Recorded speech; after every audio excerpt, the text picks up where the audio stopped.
Hello there, Tom. It's Tomas. How are you doing? So got some video to show you here from our second lesson, which was a great one, I thought. You made some tremendous progress from the time when we started until the end of this lesson, and we'll take a look at that. But here's some video I shot of you after we talked about a few things, and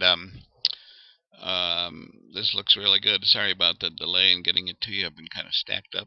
Stacked up being a little play on words there. But at any rate, this is watch your full swing from down the line at the end of the lesson, toward the end of the lesson.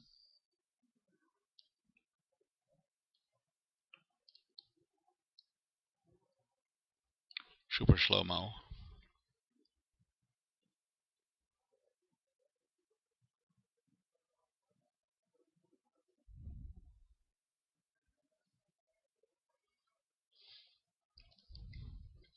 I love super slow-mo. You can see everything.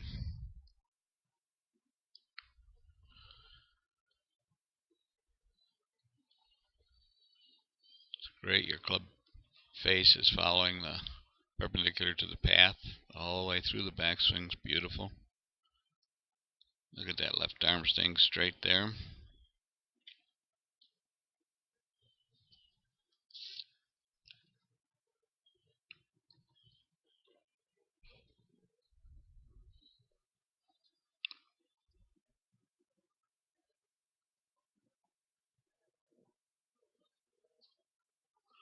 Man, that looks so athletic, so great compared to when we first started. Look at that club coming from the inside to the outside. Perfect contact, divot after the ball.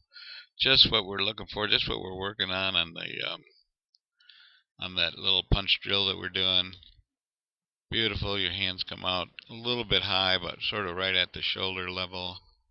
Sort of like them to come out down there a little bit more, but that's really nice. Great ball flight, great hit. I think you hit it about 150, 160 yards with that 7-iron. Good finish. Stayed down in it. Really, really nice, Tom. Big difference. Big difference. So now all we got to do is get it so you can do that every time. I selected the best one, obviously. You see it says best there, down the line best. And we're going to look at a couple other ones that had some issues. But if you can get it so that you're doing that time after time after time, man, you're going to be some golfer. That's a beautiful looking swing. So let's get into a little bit more detail about it. I'm going to split this screen here, and we're going to load up the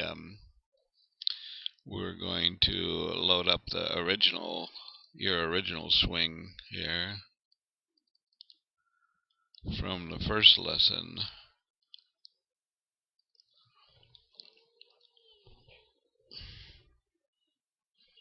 Look how much weight you lost. I think it's just a shirt.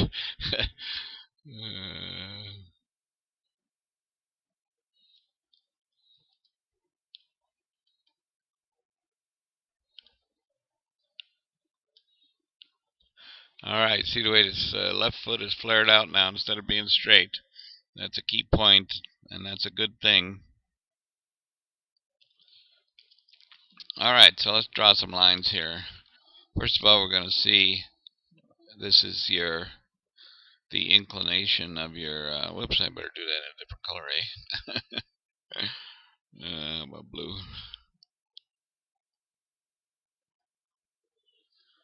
The inclination of your spine angle here.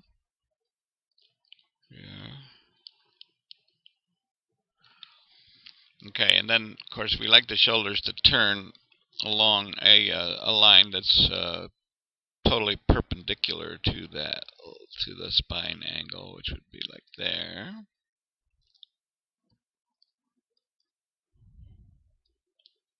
There. And once again, we want to make sure that the head stays where it's supposed to be. There and there. All right, let's take a look at how both of these play out.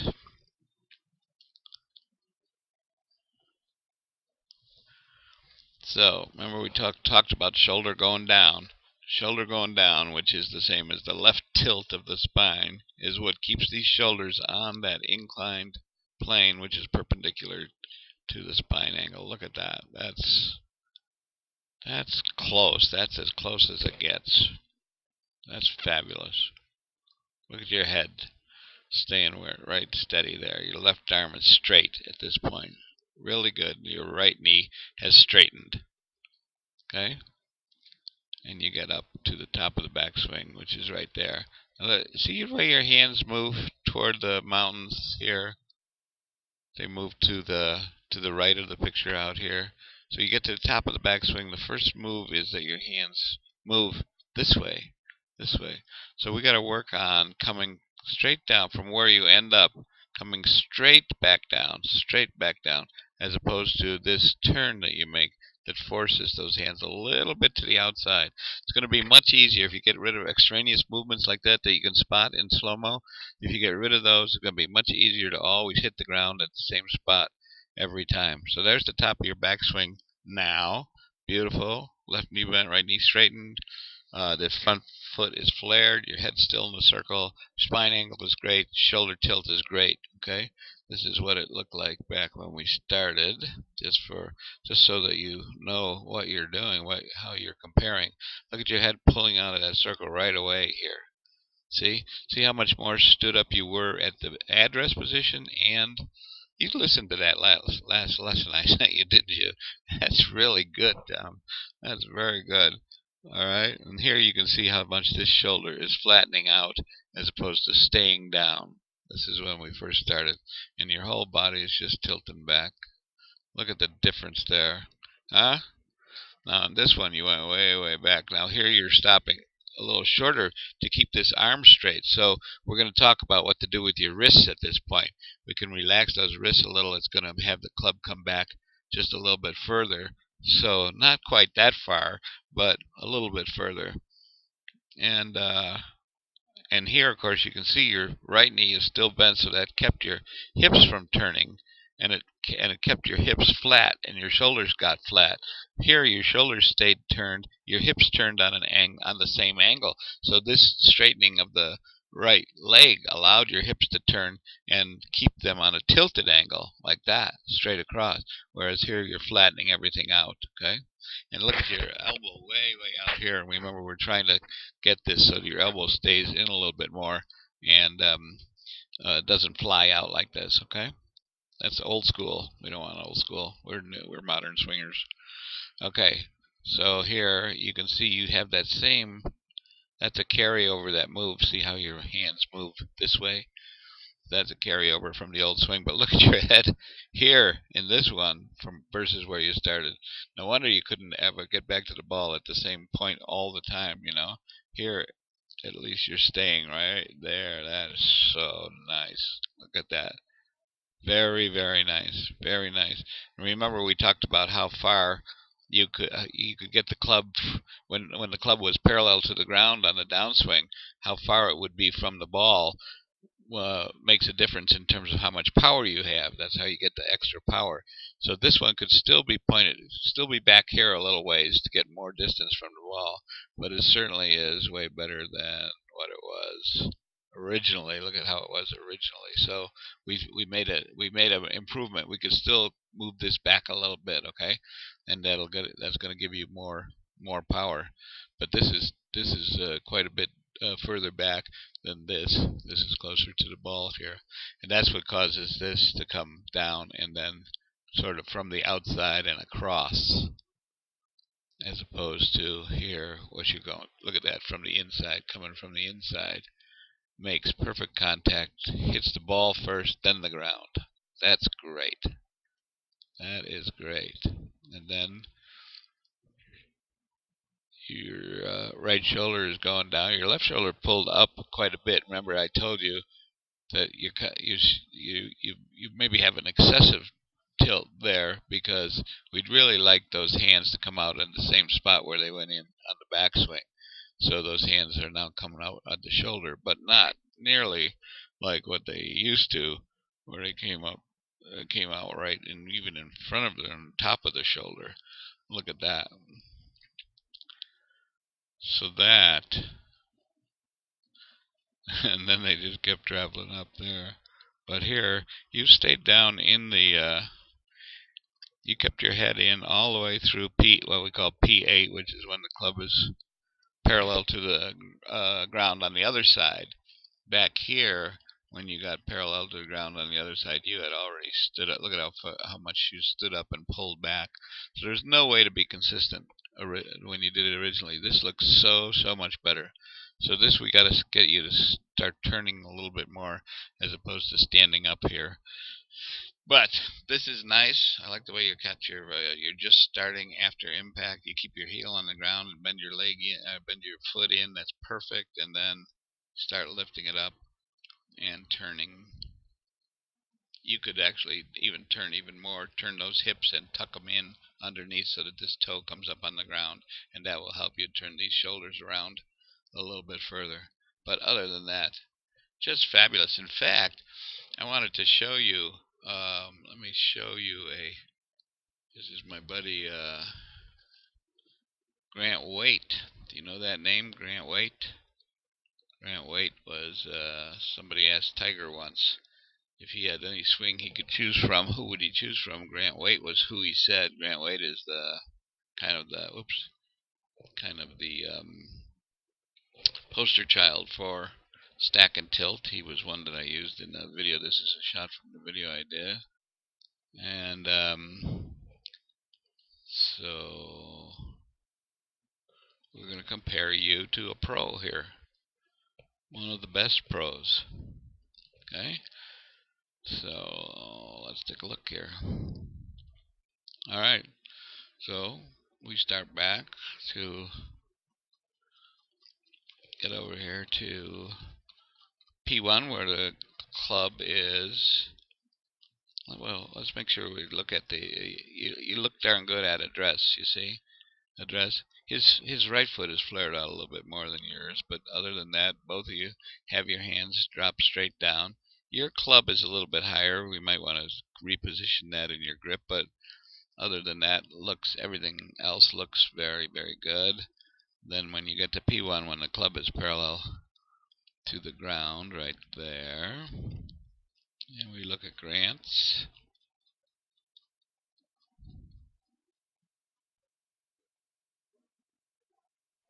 Not bad. He's coming up a little bit higher, and you're going to see that when we get to the top of the swing. You're coming in a little bit, and you notice how your club is hooded here as opposed to pointing almost straight up.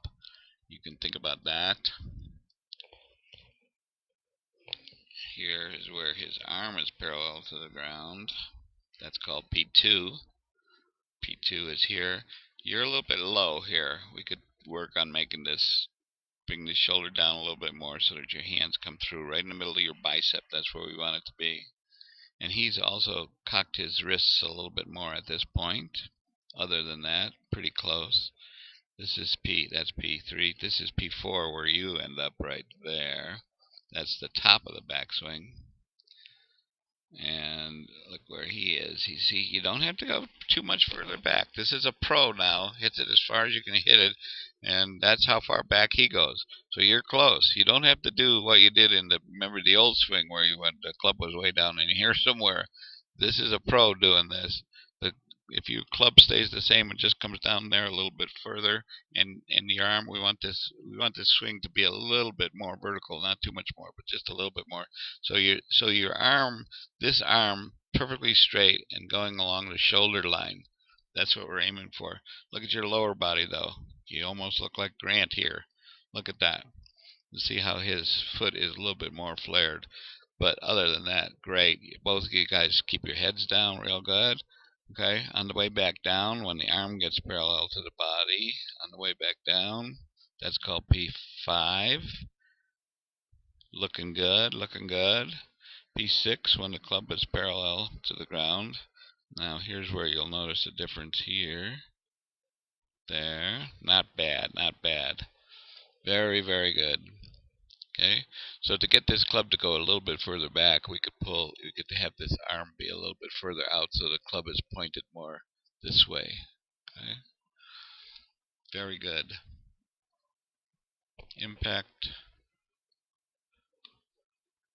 impact. Look at his hips. See, that's what I mean. At this point, you sort of retarded your hips moving. You get there, but not until after impact. If you get there before impact, it's going to give you a lot more power. You'll see how he's already tucking his hips. His hips have turned 20 degrees at this point, and his shoulders will only turn 10. So this is 30 degrees and 10. So there's a difference, whereas you're all lined up at impact. So to get a little bit more power, we want that body to be a little bit ahead of the impact position. That keeps your hands ahead of the ball, helps you hit down on it.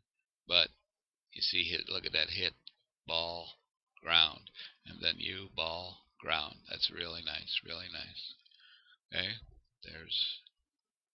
see how he's coming more to the inside now, as opposed to, you see his shoulder. Shoulder is staying perpendicular. The shoulder turn staying perpendicular to the spine angle, whereas yours has turned into more of a vertical swing at this point. And that's why your hands come out up here, and his hands come out right at bicep. Same whereas they went on the through swing. And so his hips have already turned 90 degrees here facing the target.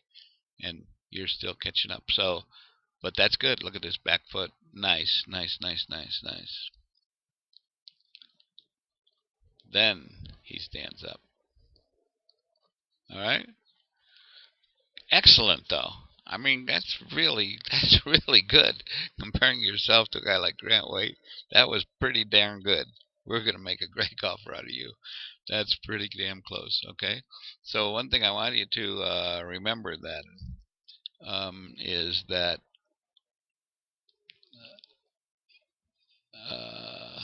let's see. Listen to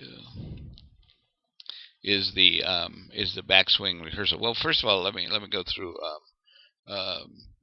what happens when you miss. This is the one where you missed to the left. So everything's looking about the same. You still have that move right there, you see, where you start turning before you start the club moving, and that's what changes the whole plane. So here's the plane originally, and then you come down on a whole different plane that steepens it a little bit. But in this case, that caused you to come to the outside more. That's what I'm worried about. And then the club is actually already going in. You see that? You see how the club is actually going in? I think that's I had to look at from the front, but we're going to work on ball position and making sure that ball you get up and you do it so fast in between swings that it might not be going in the same spot in terms of the front to back. And obviously, remember what we said was that the swing, the hand path and the club path go on an angle until it gets to the ball, goes from in to out, and then it goes from out to in.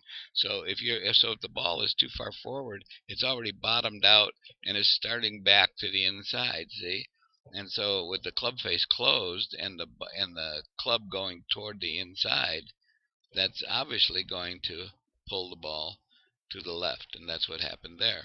So we got to work on making sure that ball is in exactly the same spot. If your goal is to hit the ball first and then hit the ground in front of the ball every single time, you got to make sure the ball's in the same spot every time in your stance. It doesn't look like it was there. All right. So then the second thing we're going to look at is what happens when you miss to the right. And this I noticed a couple of times. When we were out there, and that is that you actually come very, very close to shanking the ball. That's what's causing that ball to shoot out to the right. Show you what I mean here. And that, once again, has a lot to do with this first move that you do when you get to the top. Get to the top, and then see how you turn there, and your hands move. Your hands don't come down this same path that they went up. They actually move over to here and then come down at a steeper angle. So if they move there and come down at a really steep angle, what you're going to do is you're forcing the club to the outside so much. Your hand-eye coordination is trying to get that club back. And look at where it hits. It hits the hosel. It hits the hosel right there and shoots off to the right. So instead of hitting in the center of the face, it shoots off to the right, right there. Hits the hosel and then shoots off to the right. That's almost a shank. So that's what causes your shots to those ones that you miss to the right. They're hitting on the inside of the club face, and the hosel is coming into play in terms of their ball flight. So once again, that's caused by that same move of not coming down straight down the same path that you went up on, as opposed to moving the club a little bit to the right and then starting your downswing. But overall, excellent job, and it was a great lesson, and we'll continue to work. Don't forget to try. Don't forget to continue to try and do the rehearsal, backswing rehearsal, before you step up to hit the ball. Backswing rehearsal, meaning that little pump where you go there and then stop. Okay, and that can even be just a little bit higher, but you go. Remember, you go there and then stop. So like this, before you actually hit the ball. You're on the driving range.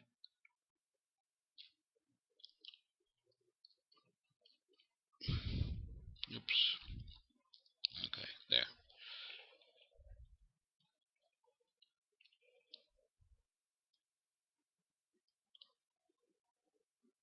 Come on. There we go. Okay. So remember, it's there. Making sure this arm, we're going for a straight left arm all the way through. Shoulders turning, left arm staying straight. So practice that. Then come back to the ball. See here now how that club is coming from the inside. Of course, you're not trying to hit the ball. That makes it a lot easier to do it when you're not actually trying to hit it. But see how nicely that comes back down. See, it's a natural thing to come back down. It's only when you force it and those hands move to the inside that you can't get it back to the ball. So that rehearsal before you swing is very important. And the punch drill, of course, continue doing that. Your impact is getting great, especially on those ones that you hit right, like that first one that we looked at. A great ball flight. And all right. And then give me a call when you know your schedule, and we'll set up lesson 3 and move forward. Okay. Thanks a lot, Tom. Oh, wait. One last little thing, and that is that I wanted to show you this. Hope we can see this. Yeah. I'll put this over here. This is about the average of the numbers that we put together. Your club speed being almost 80 miles an hour with a 7-iron. That's great. Carry distance has always been in the 150 range. This tempo has a really high. That's a high ratio, 3.2 to 1. I'd rather see it down in the 2.7 to 1. So we're gonna. I think this comes from forcing that downswing. So if we change that, forcing the downswing with your hands, then it's going to change this ratio so that the downswing time isn't so much faster than the backswing time. Face angle, open, swing pass square, and so and this is about the what we call the smash factor is what TrackMan calls it. It's also called power transfer ratio, and it's the difference between the club head speed and the ball speed. And this is 1.38. The pros go about 150. Amateurs in the 140, 145. Really good amateurs, 140, 145, 1.45 range. So we need to build that up a little bit and that comes from hitting on the center of the club face. That's what determines that. So other than that, though, these numbers look good. We got them now for posterity, so we can refer back to them as we move forward. Okay, thanks a lot, Tom.